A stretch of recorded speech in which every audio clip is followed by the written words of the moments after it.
2021. Fue un trabajo muy importante. No tuvimos la ocasión de presentarlo en un acto como este, hubo que presentarlo online porque fue justo después de la pandemia, pero creo que es un trabajo al que hay que volver porque enfocaba el análisis tanto desde la perspectiva de la administración pública como desde la perspectiva de la administración de justicia en la transparencia como antídoto contra la corrupción en la contratación pública. Es un trabajo súper innovador, con una propuesta que todavía es muy válida, aunque hayan pasado 3 años y todo va muy deprisa, pero la propuesta de ese primer informe yo recomiendo muchísimo su lectura porque es muy importante y muy interesante.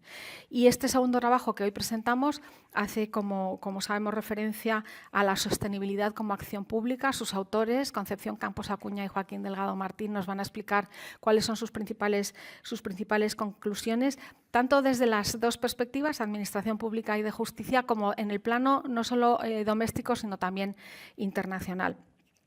Defiende, como verán, la construcción de un verdadero derecho al desarrollo sostenible y examina aspectos muy diversos. Es un estudio profundo y largo que bueno, pues requiere dedicarle tiempo para apreciarlo en toda su profundidad.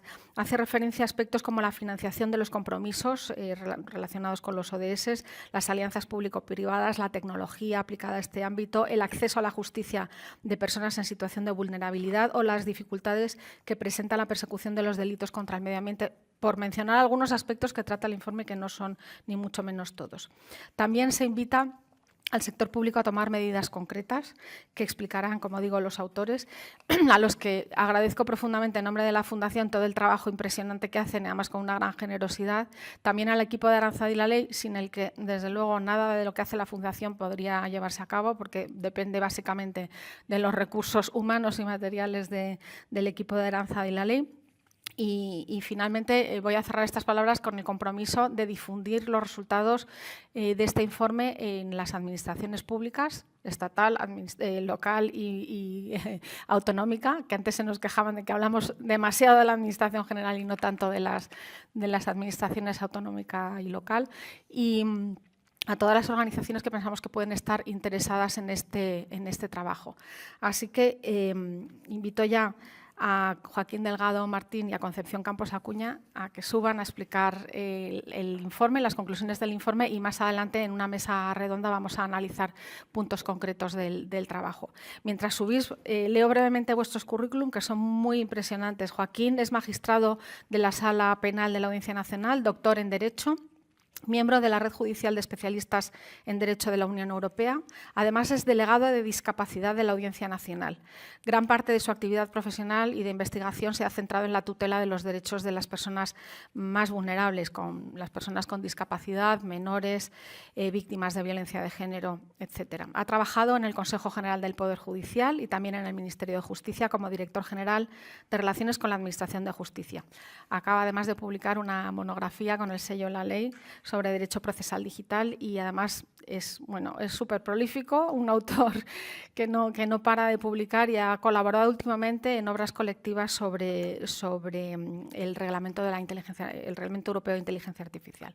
Y Concepción Campos Acuña, si queréis ir subiendo, os voy presentando mientras tanto. Es profesional del sector público con más de 20 años de experiencia, especializada en transformación digital, inteligencia artificial, integridad y gestión del cambio en las organizaciones.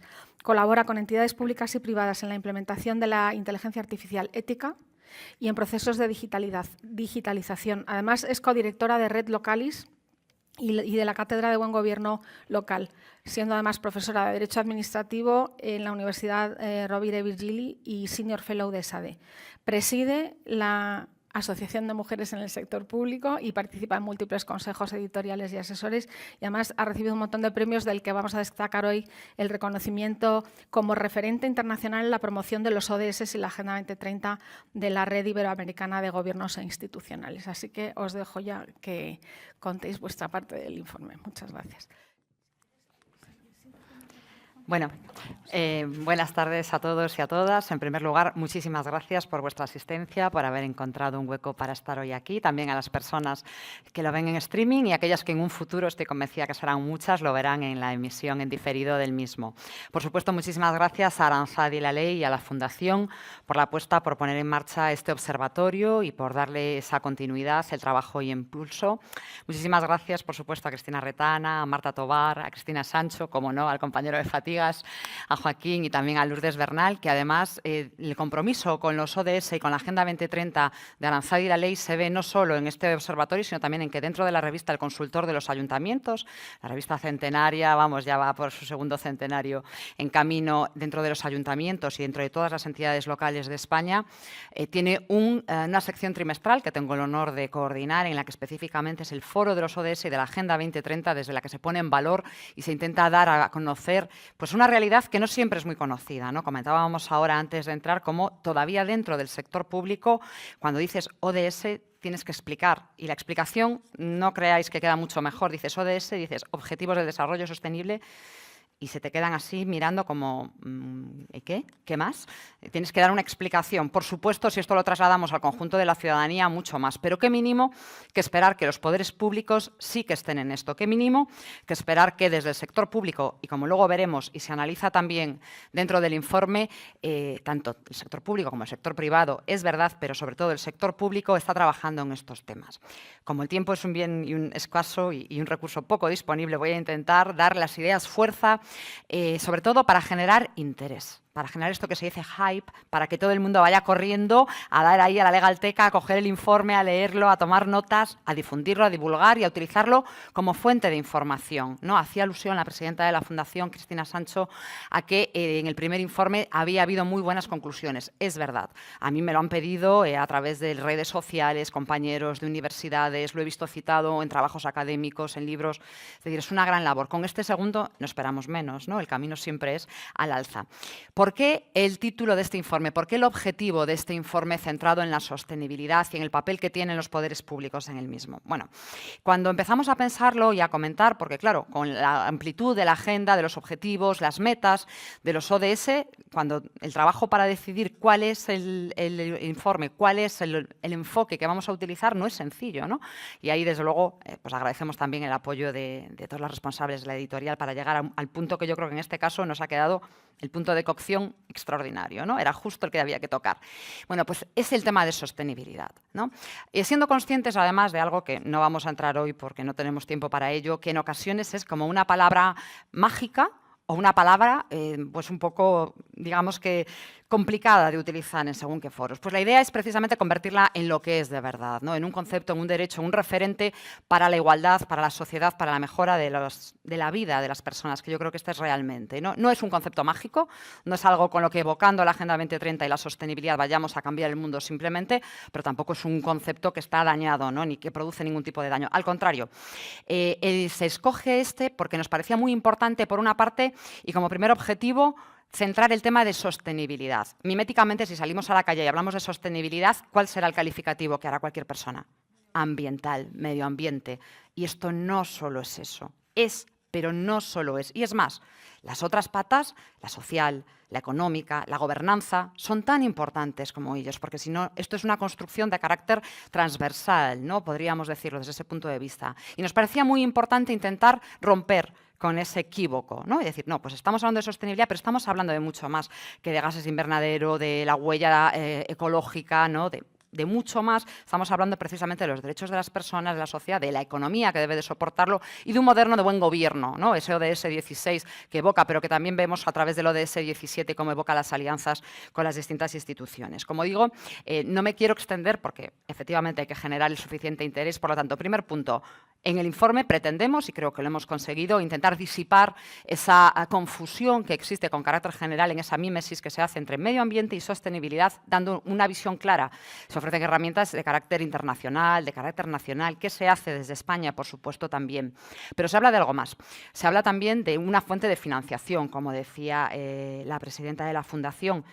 estamos en una oportunidad extraordinaria que ha venido, por desgracia, como consecuencia de la COVID, que es los mecanismos de recuperación, resiliencia, ¿verdad? La financiación, el plan de recuperación, transformación y resiliencia, y cómo toda esa financiación podremos orientarla para dirigirlos a los mismos, ¿no? Yo que provengo del mundo local, soy habilitada nacional, tenemos un ODS propio, ¿no? El ODS 11, y que vemos cómo precisamente permea, ¿no? Y puede hacer mejorar la vida de todas las personas. Todos vivimos con carácter general en ciudades, con lo cual, si el ODS 11 consigue sus metas, mejorará la vida de todos. Pues cómo financiarlo, cómo buscar recursos, porque es verdad, las grandes declaraciones, si no van acompañadas de recursos, se quedan en esto, en papel mojado. Y bueno, como soy gallega, como habrán notado, son papeliños, ¿no? Son un papeliño y ya está. Y no queremos eso, ¿no? Queremos que la Agenda 2030 y los ODS vayan más allá. Es más, incluso que vayan más allá de sí mismos, de la Agenda 2030. Y en esto es en lo que trabajamos. ¿En qué más hemos trabajado en el informe? En la parte muy importante que forma parte de la sociedad, que es el sector privado, ¿no? A través precisamente de cómo la información de sostenibilidad no financiera, cómo precisamente ahora mismo se están conjugando todos los marcos normativos para que también desde el propio sector privado contribuyan. Ojo, que esto no significa que los poderes públicos puedan renunciar al papel protagonista que les corresponde de garantía de los derechos de las personas, ¿no? Por lo tanto, como forma de decir, digamos que el segundo objetivo, después de ese primero, era pensar si realmente podemos construir un derecho a la sostenibilidad, porque en abstracto, ¿no? Yo soy jurista, doctora en Derecho, y nos ponemos a escribir, y escribimos ahora mismo un tratado de 2000 páginas, y además con todo este conocimiento que hay aquí, sobre por qué podemos construir un derecho a la sostenibilidad, pero no tenemos que dotarlo de realidad, ¿no? Los derechos que solo se formulan y no se dotan de garantías y de protección, precisamente por eso, ¿no? Esta parte tan importante que aborda el magistrado Joaquín Delgado, tiene poco sentido. Por ello, trabajamos también en, ¿podemos realmente reclamar que existe un derecho a la sostenibilidad? ¿Podemos asegurarnos de que efectivamente podemos dotarnos de esta protección? Sector público, sector privado, financiación, teniendo en cuenta que luego esto lo tenemos que traducir en acciones, ¿no? Precisamente por eso, y ya con esto voy intentando, bueno, pues, ir acabando mi primera exposición. Por eso el informe acaba como tienen que acabar, en mi opinión, todos los estudios, con una parte de reflexiones y conclusiones propositivas, ¿no? Les remito también, si ahora mismo, pues hoy al salir de aquí no tienen el tiempo de leérselo entero, que luego se lean por lo menos esta primera parte que les traerá a las raíces que luego el informe tiene a lo largo de todo el índice, que pueden ver. Proposiciones en concreto en las que, tras el análisis que hemos realizado de esta situación, porque tengo que decir que si algo bueno tiene, además de poder hacer este estudio, es lo mucho que leemos, que nos formamos, que discutimos, que debatimos y que investigamos para poder llegar a estas conclusiones. Creemos que son conclusiones aterrizadas, reales y realistas, y que realmente se pueden implementar. Por eso es tan importante, como decía la presidenta, que esto luego llegue a todas las autoridades, a todos los niveles, porque efectivamente, ¿no? Yo cuando alguien me pregunta por la Agenda 2030 y por los ODS y dicen eso, que son temas como muy evanescentes, muy etéreos, poco, digo, no. Está en todo, en el día a día, ¿no? Cuando nos levantamos por las mañanas, ¿verdad? La mayoría, y bueno, ya cada uno, abrimos un grifo, ¿no? Para darnos una ducha, para beber un vaso de agua.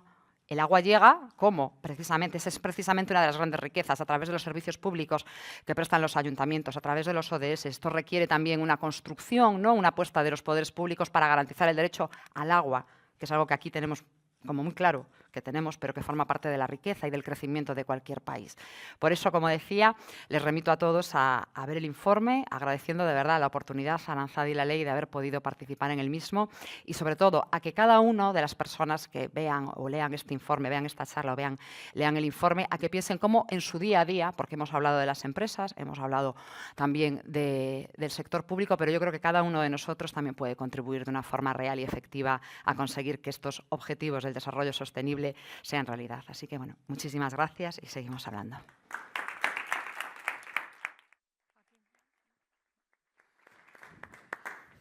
Bueno, buenas tardes, Cristinas, ambas dos, Marta. Gracias a la Fundación La Ley por darnos la oportunidad de trabajar sobre los Objetivos de Desarrollo Sostenible. Conchi, encantado de trabajar contigo, siempre. Siempre es un auténtico placer trabajar con ella. El análisis profundos y además tan buena persona que mira que vamos a...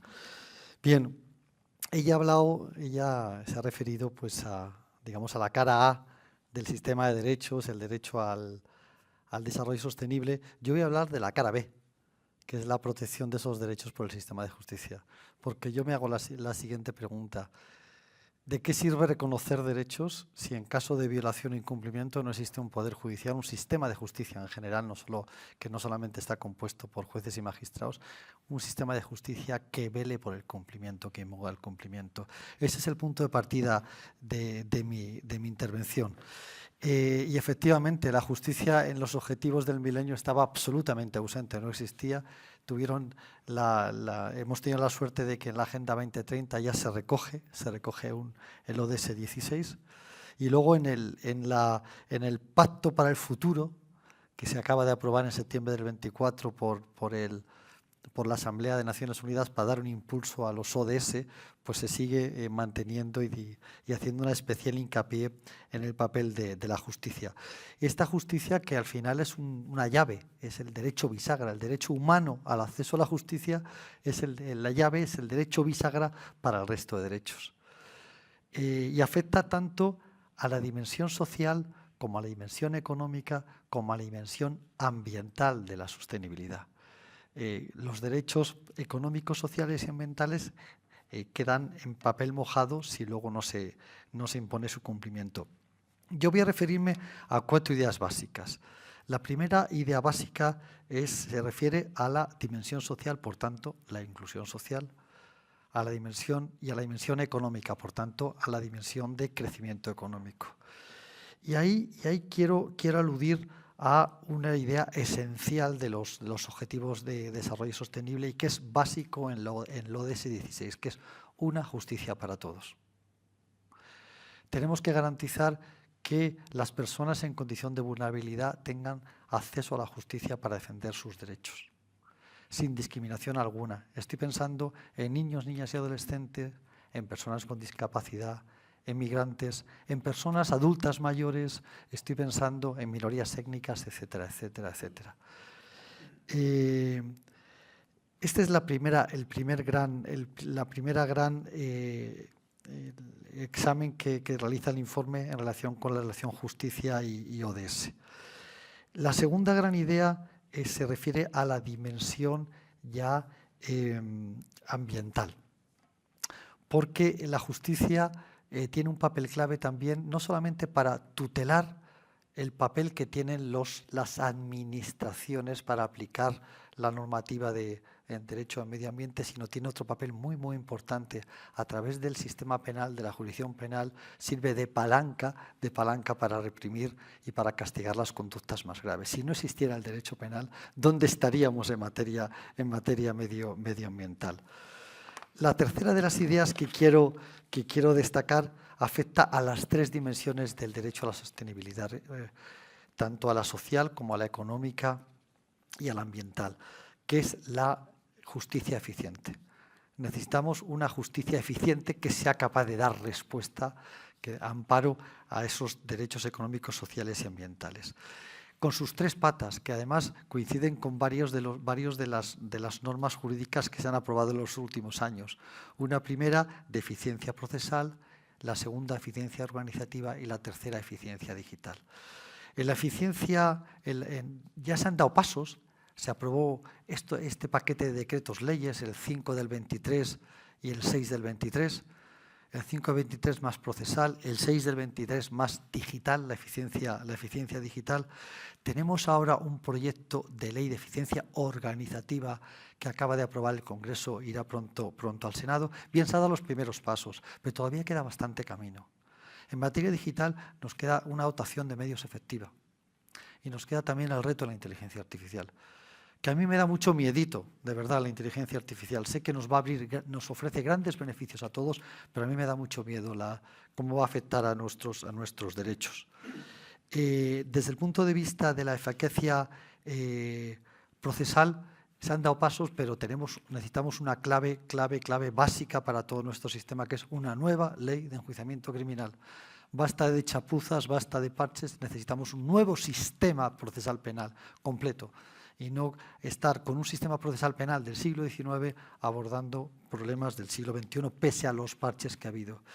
Y en materia organizativa,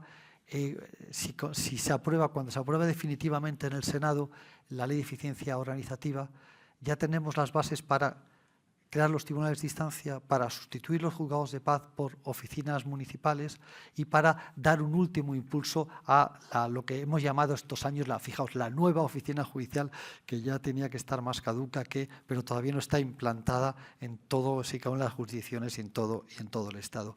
Pues bien, una vez aprobada por el Senado esta ley de eficiencia organizativa, nos encontramos con un largo periodo de implantación que va a ser complicado de gestionar, porque va a afectar a elementos relevantes.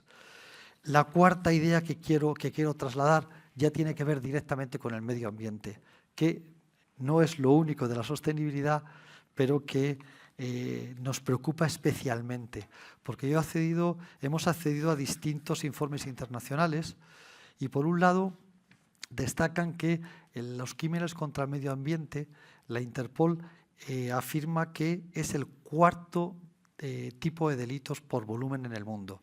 Habla de tráfico de drogas, trata de seres humanos, falsificaciones y el cuarto, delitos contra el medio ambiente. Y además que va creciendo el 5 al 7% todos los años, es decir, más que el Producto Interior Bruto del mundo.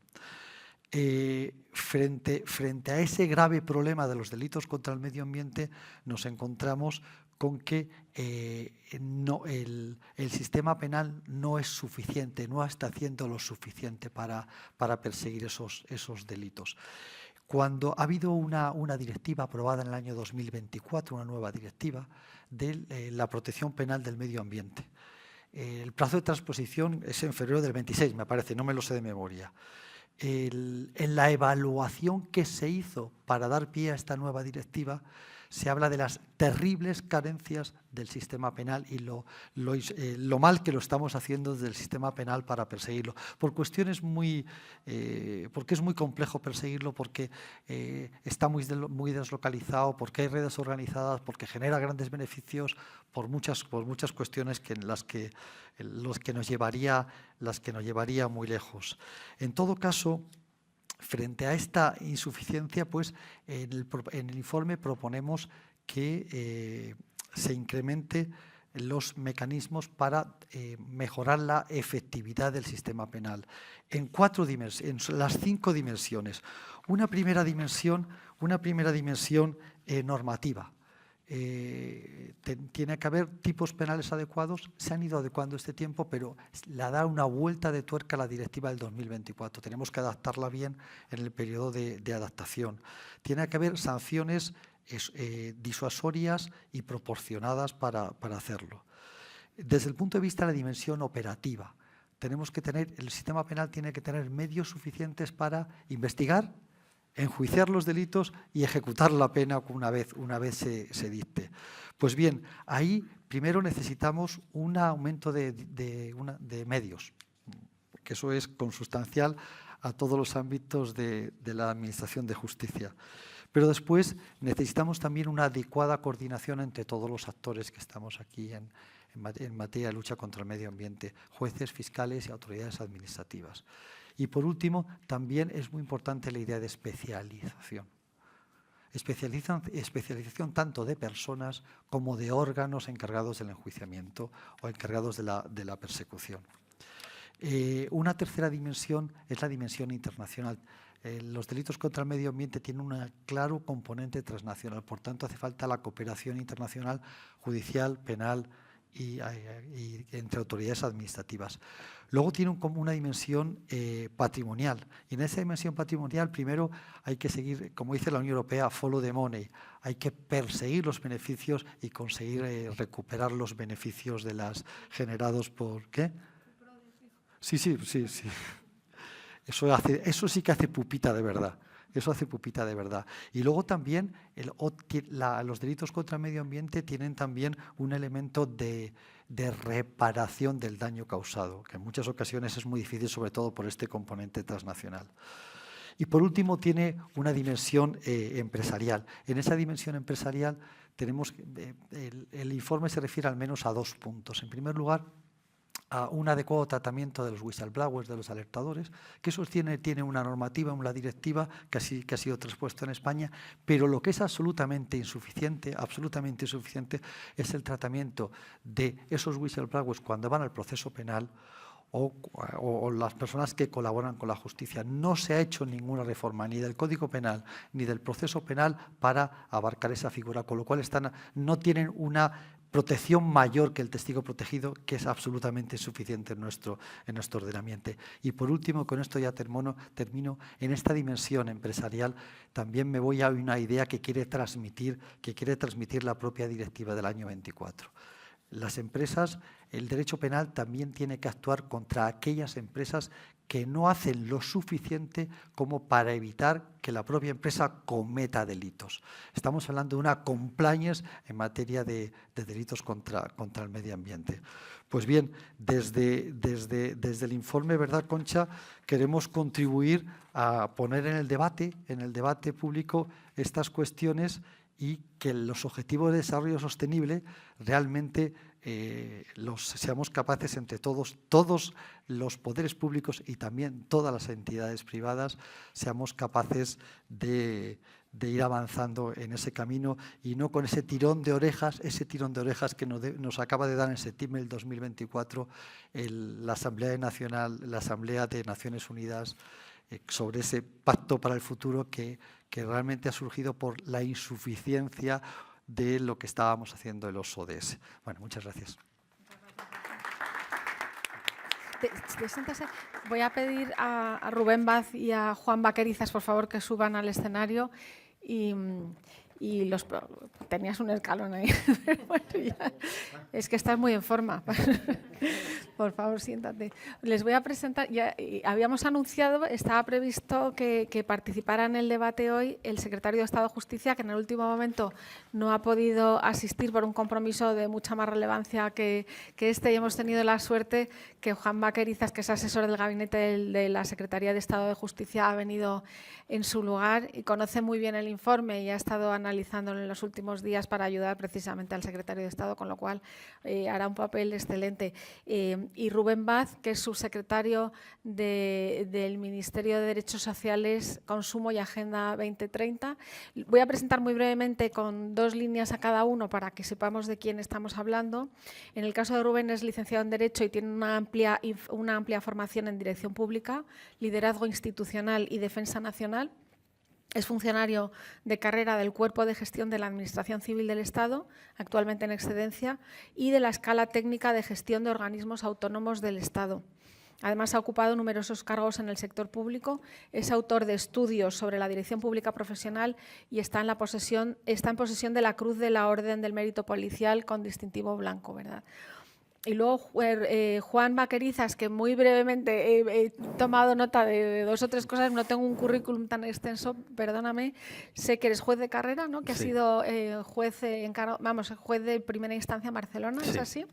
Eres asesor en este momento de la Secretaría de Estado de Justicia, has sido también letrado del Tribunal Europeo de Derechos Humanos, del Consejo de Europa también, y has estado también como asesor en la REPER, en la representación permanente en Bruselas durante la presidencia de España del Consejo Europeo. Así que bienvenidos a los dos, muchísimas gracias por profundizar un poco entre los dos desde vuestro respectivo ministerio en este informe y en cómo podemos aportar valor, como decíamos al principio, a la sociedad y al ciudadano y al justiciable a partir de los objetivos de desarrollo sostenible en la Agenda 2030. Voy a empezar contigo, Rubén.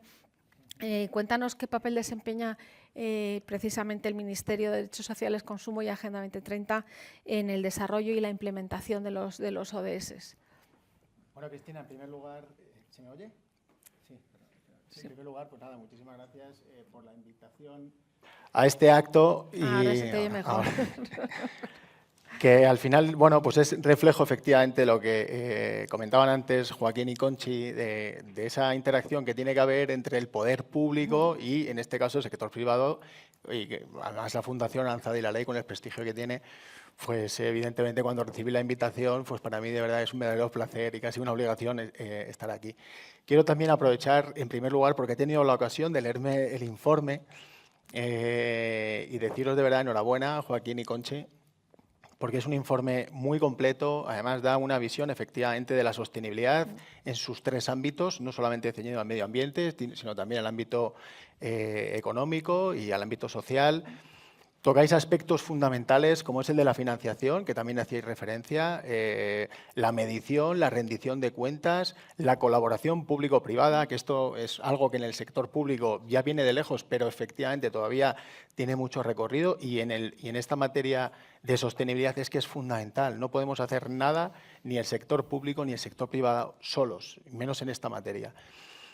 Además, de verdad, lo digo que desde el punto de vista de la forma, habéis hecho un informe que parece, vamos, es tremendamente pedagógico, muy fácil de leer, muy fácil de comprender.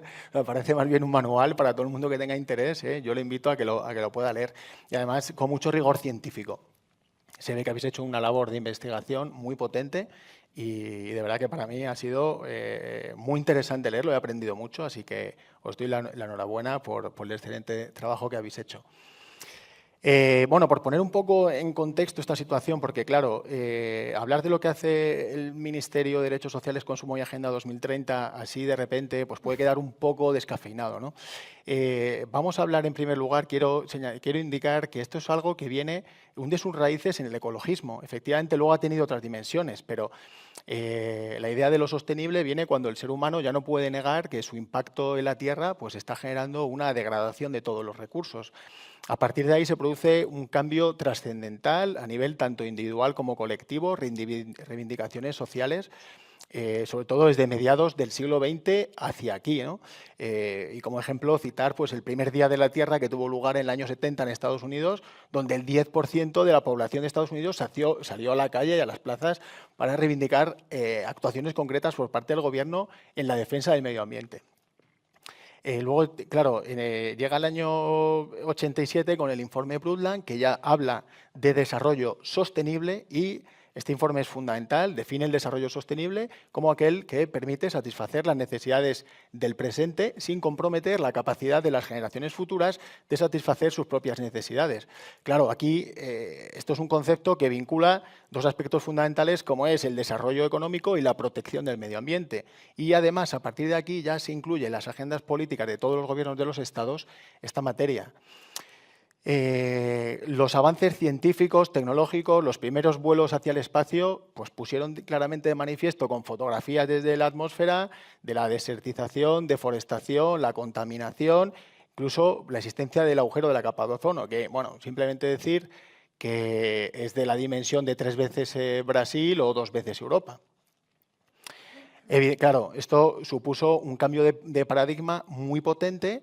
Y esto es lo que, después de distintas cumbres en el ámbito de Naciones Unidas, del 72 en Estocolmo, el 92 en Río, 2002 en Johannesburgo, llega hasta el año 2015, la cumbre de Nueva York, los Objetivos de Desarrollo Sostenible y Agenda 2030, que todos conocemos.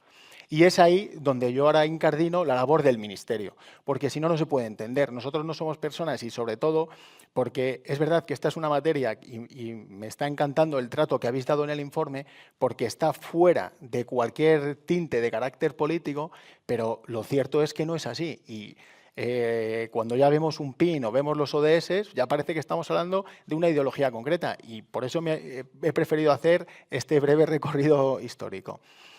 El Ministerio de Derechos Sociales y Agenda 2030 nace en la legislatura anterior, se pone en marcha a partir del año 2020. Actualmente, desde las elecciones del año pasado, incorporamos también al Ministerio de Consumo y en este sentido no ha variado, aunque sí que es verdad que se le da rango de ministerio ya a la Agenda 2030, por eso lo digo, porque esto es un hito muy importante en este país que hay que poner en valor. Pero las competencias siguen siendo las mismas. En un Estado de Derecho, las competencias que tiene un ministerio vienen determinadas por la normativa y por el ordenamiento jurídico. Nosotros, nuestras competencias vienen establecidas en el Real Decreto por el que se estructuran los departamentos ministeriales y nuestro propio Real Decreto de estructura. Y básicamente es el impulso y la implementación de la Agenda 2030 y la cooperación y coordinación con el resto de departamentos que tengan competencias en esta materia u otras administraciones públicas. Además, se residencian en la Dirección General de Agenda 2030, que aquí tenemos a su titular. Paula, gracias por acompañarnos. una serie de funciones concretas que son las que, en definitiva, marcan nuestro día a día, como es el de la rendición de cuentas. La rendición de cuentas de Agenda 2030 de España nos corresponde a nosotros. También garantizar el correcto funcionamiento de los mecanismos de gobernanza, que luego, si puedo, hago una breve reseña. También garantizar la coherencia de las políticas para el desarrollo sostenible. Básicamente esto se trata de que los ODS están establecidos materialmente a nivel individual, todos los conocemos, pero tenemos que engarzarlos. Y el mejor ejemplo, como tú decías, Joaquín, es que el ODS 16 al final es la base para que se puedan dar el resto de objetivos. Evidentemente, un país que no pueda garantizar la vida de sus ciudadanos, pues es un Estado fallido, ¿no? Otras competencias que tenemos pues es el de pues impulsar que haya un análisis de impacto de Agenda 2030 en todos los proyectos normativos de la Administración General del Estado. Que este mismo enfoque de Agenda 2030 se incluya en la elaboración e implementación presupuestaria, la gestión de subvenciones que fomenten el cumplimiento de los objetivos de desarrollo sostenible, tanto en el ámbito local como en el sector privado. Por supuesto, difusión de todo lo que tiene que ver con el cumplimiento de Agenda 2030 y todas las actuaciones que llevamos a cabo. Y, por último, y no menos importante, la sensibilización a la ciudadanía en materia de Agenda 2030. Y para eso, por ejemplo, este acto pues es perfecto. Además, por la parte de consumo, llevamos a cabo también la función de persecución y sanción, si es preciso, de unas prácticas que se denominan greenwashing, que tienen que ver con el consumo responsable, el consumo sostenible, greenwashing o ecopostureo, fraude ecológico, que tiene que ver básicamente con que hay empresas que se aprovechan precisamente de esta sensibilidad que existe ya hoy día en la sociedad y en la ciudadanía, pues para ofrecer un producto como más atractivo sin que realmente eso sea así. Eso daña evidentemente a los competidores que sí que están haciendo inversiones, en muchos casos fuertes, para llegar a esos objetivos de desarrollo sostenible, y también daña al ciudadano y al consumidor porque evidentemente al final la credibilidad del sistema se pone en entredicho cuando piensa que está consumiendo algo que cumple una finalidad que realmente no es así, y eso es una práctica de competencia desleal. O sea, esto sería básicamente la labor que hacemos nosotros desde el Ministerio. No está mal, ¿eh? Te deseo lo mejor. Nada, muchísimas gracias. Pero insisto, todo en colaboración siempre con el sector privado y con el resto de agentes de la sociedad civil organizada, de la ciudadanía, otras administraciones. Pues sí, tenéis trabajo por delante.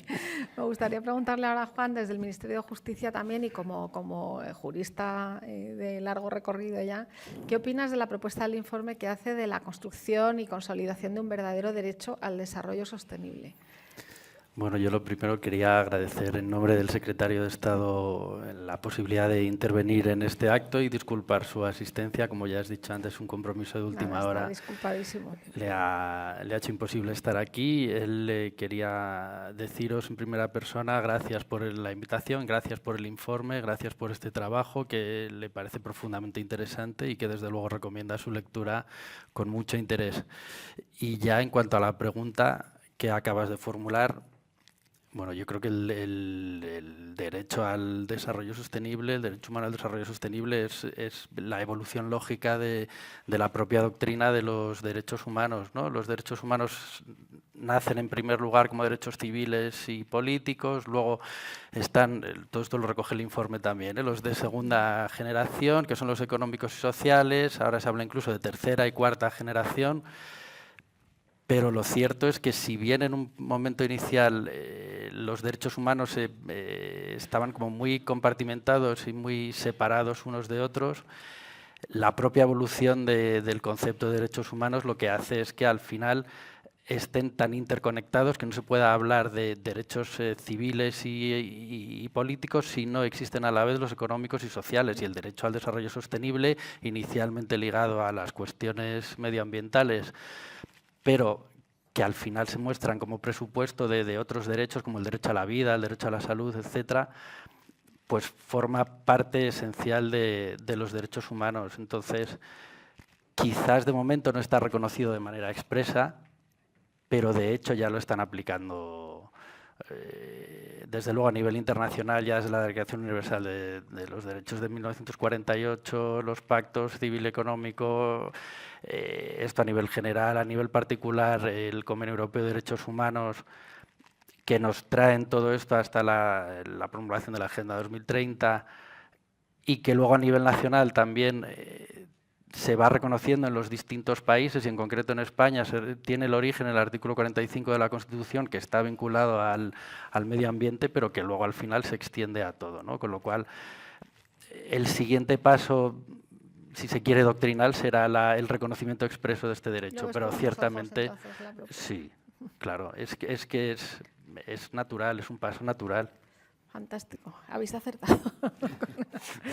No, me gustaría preguntarle en esto, en esta línea de lo que estás planteando, Juan, a Conchi, porque una propuesta también del informe es la ampliación del plazo, dado que no se están consiguiendo en el plazo previsto los objetivos de la Agenda 2030 o 2030, no sé qué es más conveniente decir. 2030, perdona, Cristina. 2030, mejor que 2030. Y si me permites, efectivamente, me has abierto ahí una ventana de Expláyate. oportunidad, porque la agenda no es la agenda verde, aunque se pueda llamar así. O sea, la agenda tiene una fecha de cumplimiento y la fecha es 2030, ¿no? A veces esto es una mala traducción del inglés, pero si desde aquí puedo indicar que le llamemos Agenda 2030, yo creo que estaremos haciendo lo correcto y lo adecuado para tener claro que cada día que pasa pues es un día menos para llegar a esa meta, a esa fecha. Pues tienes concreta. razón, no lo había pensado, pero es verdad que tienes como el objetivo más claro. Sí. Ya hemos pasado el 60% del tiempo. Bueno, queda un 40, pero este 40 es fundamental. Y hay algunos objetivos en regresión, que ese es un problema. Yo eso es lo que le quería preguntar a Concepción Campos Acuña. La primera propuesta del informe precisamente es la revisión del plazo de cumplimiento.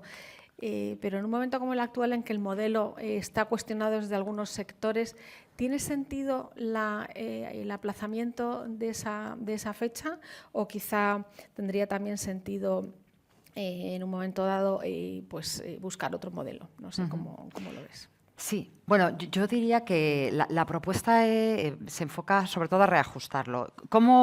¿De dónde sale ahí? Pues de una mente preclara en esta materia, que es Mariana Mazzucato, un día viendo en X, anteriormente conocido como Twitter, los que ya tenemos cierta edad sigue siendo Twitter, no lo puedo evitar, hablaba de este tema precisamente y referenciaba un artículo académico multidisciplinar con muchísimos autores y además en una revista de estas de alto impacto muy indexada y me fui a leerlo y precisamente tiraba de los datos, que efectivamente uno de los problemas que nos encontramos y que se aborda también en el informe es la ausencia de datos homogéneos, ¿no? Porque al final el no tener unos indicadores comunes, el no tener una forma de medición y sobre todo la asimetría entre los distintos países que están comprometidos con los ODS hace muy difícil poder llegar a tener esos impactos y esos resultados de una forma clara. Pero es cierto que, pues eso, si nos vamos a las últimas declaraciones, vemos que no solo no vamos bien en la previsión inicial, sino que algunos de ellos han estado en regresión. Es verdad que en gran medida ha tenido que ver el COVID, ¿no? Y esa parálisis, esa reasignación de recursos, pero también es verdad que ahora mismo tiene un determinado sello, ¿no? Lo decíamos antes, llevas el PIN y parece que esto te mezcla, pero es muy importante, ¿no? Y yo creo que en ese sentido hemos hecho un gran esfuerzo en el informe en intentar no sesgar en absoluto para que nadie pudiera decir que lo dirán. Y está exactamente igual porque está bien hecho y bien está lo que bien hecho está.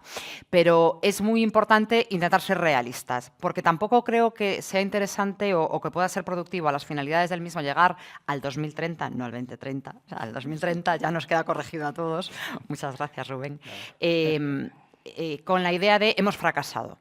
Porque al final parece que es como ya, pues no vamos a reiniciarlo, ¿no? Porque parece los objetivos del milenio que no estaban tan aterrizados ni tan pensados, estos que ya tienen las metas y demás. Entonces yo creo que realmente lo que es necesario, yo siempre lo digo, es un ejercicio de honestidad. Quizás pues porque soy funcionaria de primera trinchera, ¿no? De la habilitación local, que estábamos siempre ahí, ¿no? En la primera línea de fuego en los ayuntamientos. Siempre tienes que ser muy pragmático en las decisiones y en las reflexiones. Y a veces te gustaría que las cosas fueran de un modo, pero la cruda realidad es la que es. Entonces yo creo que Ya sé que esto es exagerado, pero estamos en enero del 25, porque entre el puente de Navidad, los puentes, cierres presupuestarios, estamos en enero del 25.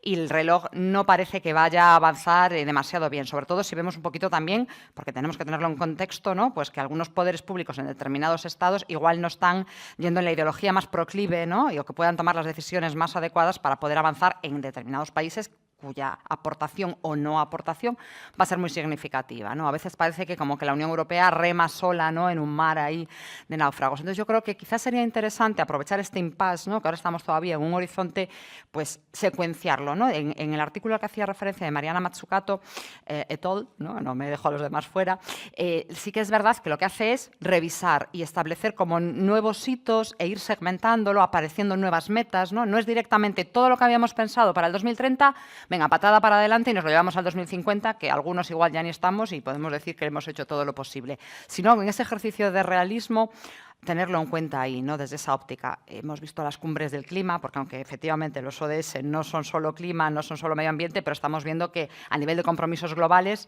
no estamos consiguiendo unos resultados ni mínimamente deseables, ¿no? Entonces creo que antes que llegar al 2030 con un fracaso sería interesante una reflexión serena, con datos, que este es uno de los grandes problemas, el poder tener buenos datos y de calidad, para ver cómo podría enfocarse, pues algunos a lo mejor estarán al 2030, otros al 2040, otros al 2050, como con periodos intermedios. Yo creo que como mínimo la reflexión debería de hacerse a nivel global. Sí. Y desde el punto de vista de la justicia, Joaquín, de todas las prioridades de todas las propuestas que hay en el informe, que hay varias relacionadas con el ámbito de la Administración de Justicia, ¿cuáles crees que deberían implantarse con carácter prioritario? ¿Cuáles crees que son las más relevantes o más urgentes? A ver, relevantes hay muchas. Prioritarias serían todas. Factibles no me estás respondiendo a la pregunta. no, pero ya te voy a decir, factibles no lo son a corto plazo. Por eso me gustaría decir una cosa factible a corto plazo, pero no lo veo. Ya en mi intervención inicial ya me he referido a varias. Estamos hablando de conseguir una mayor eficiencia de la justicia, ¿verdad? Una mayor eficiencia de la justicia, porque bueno, contamos con lo que estamos y no voy a... Y ha habido reformas procesales, sí, hemos tenido algunas. Ahora mismo los retos próximos o principales serían los medios adecuados de resolución de conflictos, alternativos, como se llaman en todo el mundo menos aquí, pero bueno, me da lo mismo, no es una cuestión terminológica. Seamos capaces de verdad de implementarlos, no solamente para tener disminuir el nivel de conflicto a la hora de solucionar una cuestión jurídica, una necesidad jurídica, porque cuando vamos a tribunales siempre el conflicto ya se multiplica por... entonces tenemos primero ese reto, a ver si somos capaces de verdad de implantarlo. Y luego tendríamos, desde el punto de vista procesal, el reto de la ley de enjuiciamiento criminal, porque estamos gastando una cantidad de recursos enormes en perseguir asuntos que no deberían perseguirse o deberían perseguirse de otra forma. Y los asuntos gordos, pues al final estamos tardando, pues no sé, yo tuve un asunto el otro día, el asunto de Nueva Rumasa, la segunda, pues 15 años después, dices, pero bueno, ¿cómo vamos y lo juzgamos ley de enjuiciamiento criminal. Desde el punto de vista de la eficiencia organizativa, yo que he trabajado en la gestión pública, primero en el Consejo y luego en la Justicia, en el Ministerio de Justicia, pues aprobaremos la ley de eficiencia organizativa, pero el periodo de implantación va a ser muy duro, muy duro. Toda la implantación en los tribunales de instancia va a ser muy dura. 9 meses. 9 meses, pues me parece a mí que... Duro sí, largo no. 9 meses. Bueno. O sea que... En 9 meses se hará bien, ¿verdad? 9 meses. Claro. Sí. Y luego después tenemos algo que está ahí, que debe modificarse sí o sí y que nadie se atreve a hacer, que está ligado a esto, que es la modificación de la planta y demarcación. Tenemos una planta del siglo XVIII-XIX y no está adaptada a la realidad demográfica actual ni a la tecnología. Pero bueno, eso ya. Por eso he hablado de... Sí, el Observatorio de la Justicia lleva pidiendo esa modificación de la planta. Sí. Años, 15 años, más o menos. Y luego, tecnológicamente, pues tenemos que rematar la transformación digital de la justicia.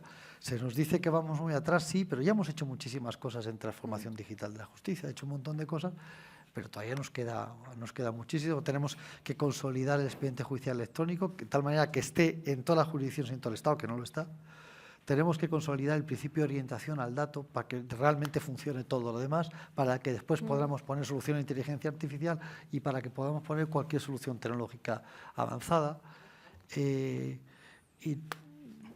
Bueno, no está mal, ¿eh? No está mal como menú, ¿verdad? Bueno, yo te veo un poco negativo, yo soy un poco más positivo. Sí, he dicho que se han hecho muchas cosas. Y se están haciendo, y por ejemplo, en esto último que estás diciendo, en transformación digital, somos pioneros en Europa y nos utilizan como modelo, y a nivel internacional también. Ha habido hace 1 mes y medio, 2 meses en Canadá una reunión en este sentido y somos un modelo que nos están siguiendo, con lo cual tan mal no lo estamos haciendo. Lo que pasa es que como en España somos distintas justicias, sí. A lo mejor el territorio del Ministerio de Justicia podría decir algo, pero vete a otras comunidades autónomas, a lo mejor no se puede decir tanto. Pero bueno, el territorio del Ministerio, de verdad que se está... Sí. Y luego lo has dicho muy bien antes en tu anterior intervención, la eficiencia, los 3 pilares de la eficiencia, la procesal, la organizativa y la digital, están ya prácticamente terminados, formarán parte del Plan Justicia 2030. Ya en los 2 reales decretos del año pasado, el 5 y el 6 de 2023, se implantó lo que se pudo por la forma legislativa, y ahora ya con la Ley Orgánica de Eficiencia del Servicio Público de Justicia, que se debería aprobar a mediados de diciembre en el Parlamento, todas estas medidas, principalmente las relativas a la eficiencia organizativa, ya van a haber sido aprobadas, por lo tanto entrarán en vigor y efectivamente la implantación. Se prevé un plazo de implantación bastante corto, con lo cual estamos ahí ya y siempre con la finalidad de llegar al cumplimiento del objetivo. Ya has hablado de los medios alternativos o adecuados de resolución de controversias. La Ley Orgánica de Eficiencia del Servicio Público de Justicia también contiene esta regulación en el ámbito civil y mercantil, incluso transfronterizo, como requisito de procedibilidad. Se establecen normas para que sea no solamente una enunciación legal, sino que sea de aplicación práctica y que sea verdaderamente eficaz. Como se establecen incentivos fiscales, se establece también una moderación del principio objetivo del vencimiento en materia de costas. Bueno, es que hemos trabajado mucho y se tiene que notar que estamos trabajando en esto. La verdad es que hace muchísima falta. A mí me gustaría destacar una ley que ha sido analizada desde otras perspectivas, pero no de la perspectiva que voy a señalar, que es la Ley Orgánica del Derecho a la Defensa, porque contiene una serie de derechos positiviza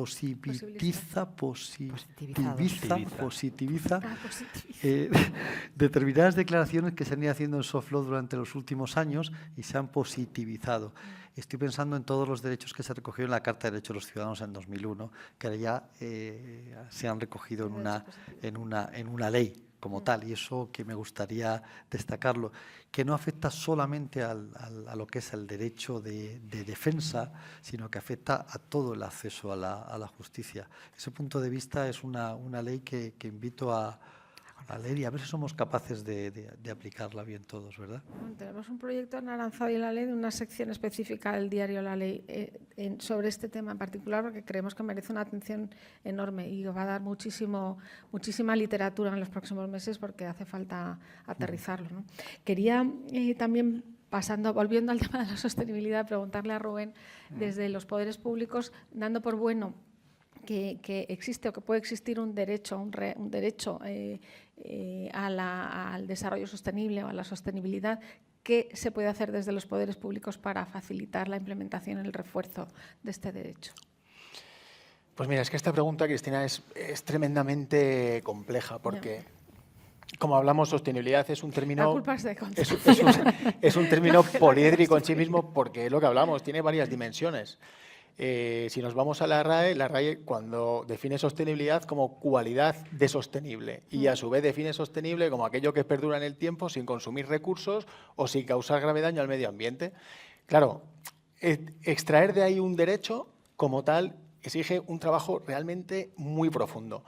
Es muy acertado el título de vuestro informe. Habla de un derecho en construcción. Yo creo que ese es el punto en el que ahora mismo estamos. Partimos de la base de que ya la propia Constitución, en el artículo 10, habla de que los derechos fundamentales y las libertades que reconoce se interpretarán de conformidad con los tratados internacionales. El artículo 45, dentro de los principios rectores de la política social y económica, el derecho a un medio ambiente adecuado para el desarrollo de la persona, el deber de protegerlo, mandato también a los poderes públicos para proteger el medio ambiente.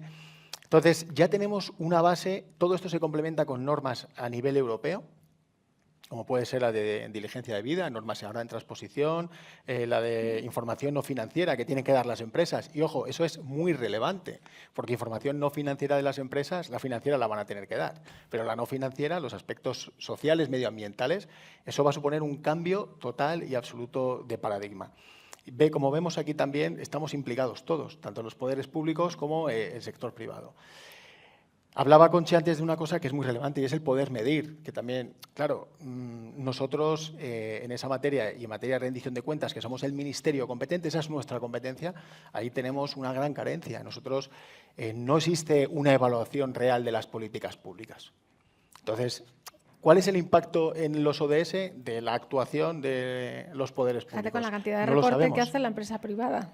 Por ejemplo, pero claro, no lo sabemos. Entonces, es un derecho precisamente en construcción, estamos en ello. El tema de la gobernanza, mecanismos de gobernanza que comentaba antes.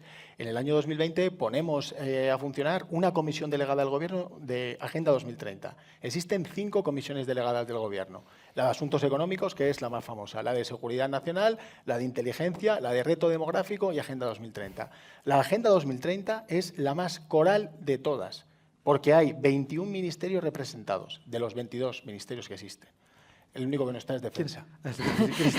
No está Defensa porque está la de Seguridad Nacional e Inteligencia, porque por materia no está. Pero estamos el resto. O sea, insisto, por lo tanto, nosotros tenemos que seguir trabajando en esa línea, todavía nos queda mucho recorrido. Tenemos el Consejo de Desarrollo Sostenible, tenemos la conferencia sectorial, pero son órganos todavía que están muy inmaduros, órganos que les falta llevar a cabo compromisos que se puedan cumplir, ¿no? En ese sentido también la transposición o la incorporación de compromisos de derechos humanos, derechos del ámbito internacional a nuestro derecho interno. La Estrategia de Desarrollo Sostenible que aprobamos en el año 2021, nos hemos comprometido a modificar la Ley de Tratados del año 2014 para incorporar esto, porque al final, dentro de los ODS, tiene una base sustancial que afecta a los derechos humanos. Entonces, bueno, son cuestiones que estamos trabajando, que vamos en esa línea, pero a día de hoy, evidentemente, hablar de un derecho como tal a la sostenibilidad es muy complicado. Yo creo que, si me permitís, parafraseando, ¿no?, a Gandhi, la sostenibilidad, no existe un camino a la sostenibilidad es el camino. Es una labor muy coral, conjunta, de todos los entes y de todas las personas y de ámbito institucional, ámbito privado. Es lo que tenemos que hacer. O sea, al final, lo que tenemos que tener claro es que el futuro está pasando ahora. El futuro está pasando ahora y todas las decisiones que tomemos ahora es lo que van a determinar si se puede transformar o no ese derecho. Muchas gracias, Rubén. Perdonad porque me da un ataque de tos. Quería preguntar desde el Ministerio de Justicia qué estáis haciendo o qué se está previsto hacer para apoyar el despliegue de políticas. Que nos quedamos sin Muchísimas motivadora. gracias. Es que me voy a ahogar. Todo de agua. Te he hecho la pregunta. La repito. Para el vídeo, sobre todo. Bebe. Perdón, por la interrupción. Que no puedo ni respirar. Ya. Bueno, vamos a ello. Desde el Ministerio de Justicia, en relación con la sostenibilidad, ¿qué se está haciendo para favorecerla o para potenciarla? ¿Hay alguna política pública prevista relacionada en particular con la Administración de Justicia, con el ámbito de la justicia en general? Leyes de eficiencia. Las 3 leyes de eficiencia de las que hemos hablado Joaquín y yo todo el rato. Implantación de las leyes de eficiencia. Estar pendientes, siempre es el objetivo es efectivamente aproximar en definitiva la justicia a los ciudadanos, incluso a los más vulnerables. En el informe también se habla de eso, de aproximación de la justicia a personas en situación de vulnerabilidad, adultos mayores, menores, minorías, en fin. Todo esto se está haciendo ya, son objetivos que de lege ferenda están ya conseguidos. Estos reales decretos han establecido, por ejemplo, medidas a favor de las personas mayores. La propia organización de los tribunales de instancia va a beneficiar también porque se van a especializar en estos grupos de población que en principio tienen más difícil acceso, más difícil la comprensión. Aplicación práctica, por ejemplo, de la eficiencia digital y la inteligencia artificial, que tú has dicho que te daba así un poco de reparo, cómo se podría utilizar, pues tiene unas aplicaciones que ya se están utilizando, por ejemplo, en temas de poder conseguir resoluciones en un lenguaje más claro y más accesible. En el ámbito de la justicia en particular, lo del lenguaje accesible es crítico, pero no para personas con discapacidad intelectual, bueno, para cualquier todos, ciudadano, sí. Que muchas veces es incomprensible, ¿no? Los documentos que se emiten desde el mundo de la justicia. Entonces, todo esto son prioridades que ya están establecidas en la ley y que se están desarrollando ya en la práctica. Y, por supuesto, seguir trabajando en esto. El proyecto de ley orgánica de eficiencia del Servicio Público de Justicia también contenía la regulación de las acciones colectivas, que al final se quedó fuera, pero que también esto va a permitir una organización del servicio público de justicia más ágil, más eficiente, más sostenible y más orientado al ciudadano, que al final es donde hay que mirar y hacia donde se tiene que dirigir toda la actuación. Totalmente. Y tomando el tema de la inteligencia artificial, que es verdad que puede dar mucho reparo, pero claro, es como todas las tecnologías, ¿no? Dependiendo del uso que se haga de ellas, pues aporta valor o lo resta. Le quería preguntar a Conchi, desde el punto de vista de la tecnología. Perdón, en el informe habláis bueno, invitáis al sector público a aprovechar las ventajas y las oportunidades que ofrece la tecnología, en particular la inteligencia artificial generativa.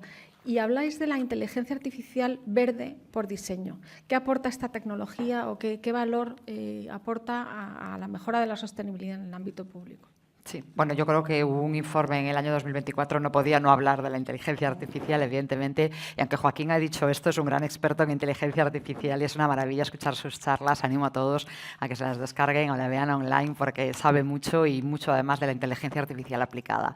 Bueno, pues evidentemente, por una parte no podíamos obviar, si hablas de sostenibilidad hoy en día y de repente hablas de centros de datos, ¿no? Pues tenemos que hablar de los algoritmos rojos, ¿no? Y de todo el riesgo, el consumo de agua, ¿no? Todo lo que representa desde el punto de vista de ese consumo, ¿no? Que todo lo que avanzas por un lado te lo quitas por el otro, ¿no? Y cómo es necesario precisamente trabajar, porque está claro que esto no va a dar ni un paso atrás, todo lo contrario, irá saltando de 4 en 4 y 24 y muchísimo, ¿no? Es decir, el mecanismo de crecimiento es absolutamente exponencial, el objetivo no es vamos a pararlo, ¿no? Esto que había salido un manifiesto, ¿no? De vamos a parar la inteligencia artificial, no. Lo que vamos es a buscar, dado que está aquí, aprovechar y optimizar todas las oportunidades que ofrece, pero teniendo en cuenta ya esa sostenibilidad, ¿no? Desde el diseño, ¿no? Evidentemente teniendo el cuidado, ¿no? De que no sea un greenwashing, ¿no? Se habla también de la washing, ahora todo es washing, pero aprovechando y construyendo. Lo primero también es necesario saber para qué la necesitamos y cómo puede ayudarnos a la sostenibilidad. Nos hablaba ahora de los reportes de información financiera, no financiera,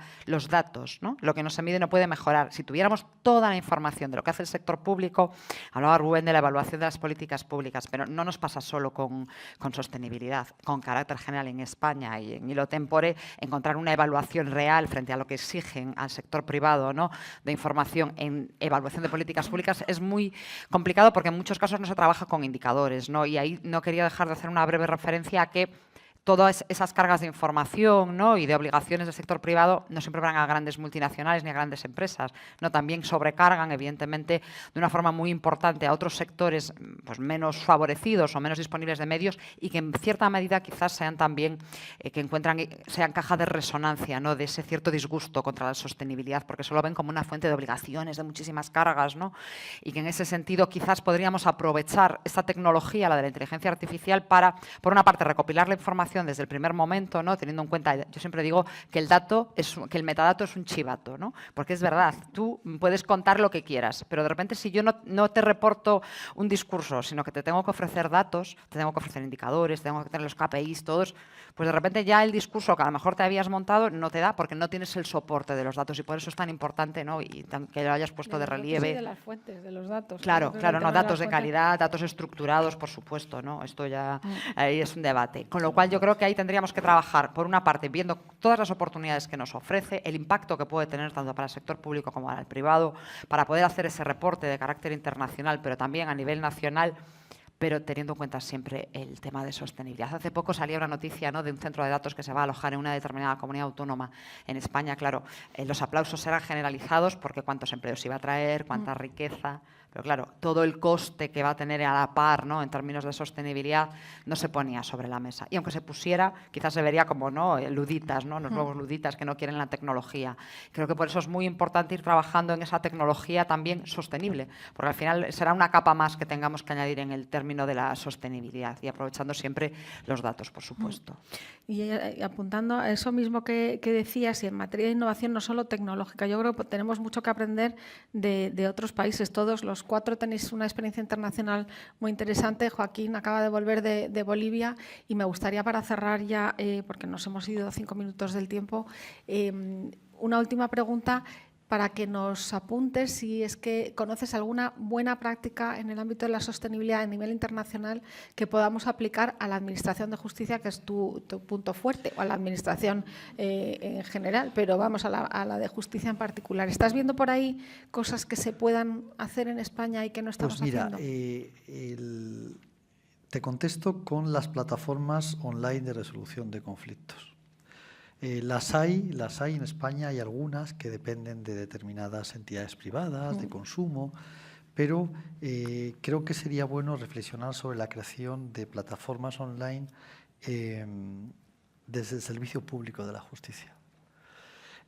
¿Dónde lo he visto? Pues lo he visto que funciona muy bien en Canadá, lo he visto que funciona muy bien en el Reino Unido, y desde el punto de vista de un concepto amplio del sistema de justicia. Es decir, al final el acceso a la justicia es satisfacer las necesidades jurídicas de las personas.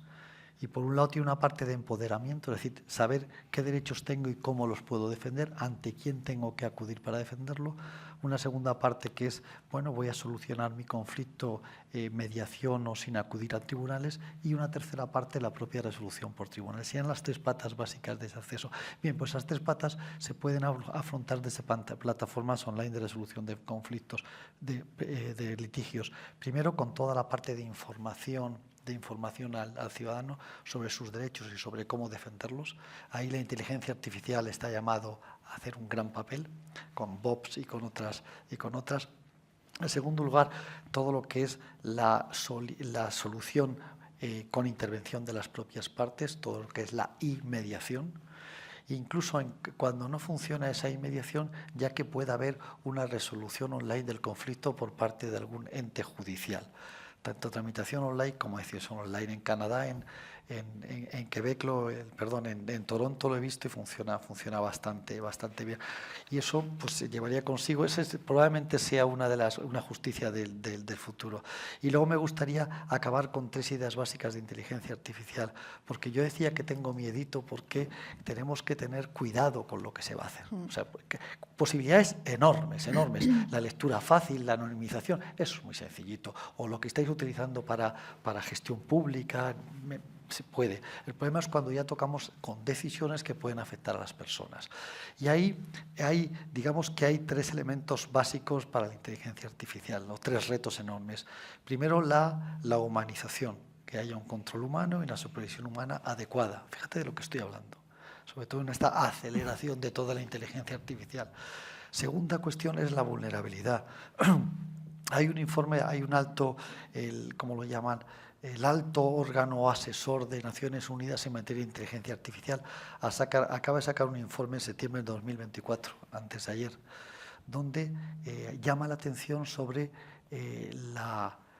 los efectos de la inteligencia artificial sobre las personas vulnerables, porque concluye el informe que la inteligencia artificial va a beneficiar a unos pocos individuos y a unos pocos estados, y por otro lado los riesgos, lo negativo de la inteligencia artificial va a afectar a la gran mayoría y sobre todo a las personas vulnerables. Entonces, a esa perspectiva tenemos el reto de cómo gestionar esa vulnerabilidad, por eso decía miedito. Sí. Y el tercer miedo es que necesitamos una gobernanza adecuada. Y la gobernanza ya no solamente es el reglamento de inteligencia artificial, sino que eso va a llevar consigo una cascada de normativas.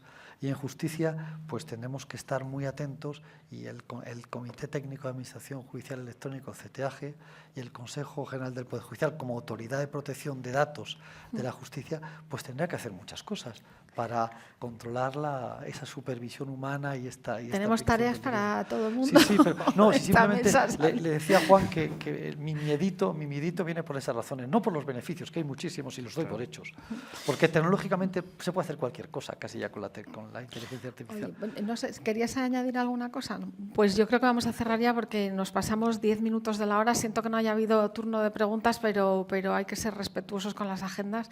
Muchísimas gracias a todos por asistir, a los que están conectados online también, y a todos pediros, en la medida de vuestras respectivas posibilidades y responsabilidades, que hagáis difusión, si os parece adecuado, del informe y sus conclusiones. Nosotros desde Aranzadi y la Ley, desde la Fundación, haremos un esfuerzo grande por hacer una difusión muy enfocada y muy bien segmentada para que llegue a quien tiene que llegar, y apoyar así, bueno, pues lo que está haciendo la Dirección General de Agenda 2030, el Ministerio, bueno, los ministerios, y a disposición también de todos para seguir colaborando. Y si a alguien se le ocurre algún proyecto en el que podamos aportar desde el Observatorio de los ODS en el sector público, estaremos encantados, por supuesto que sí. Muchas gracias a los 4.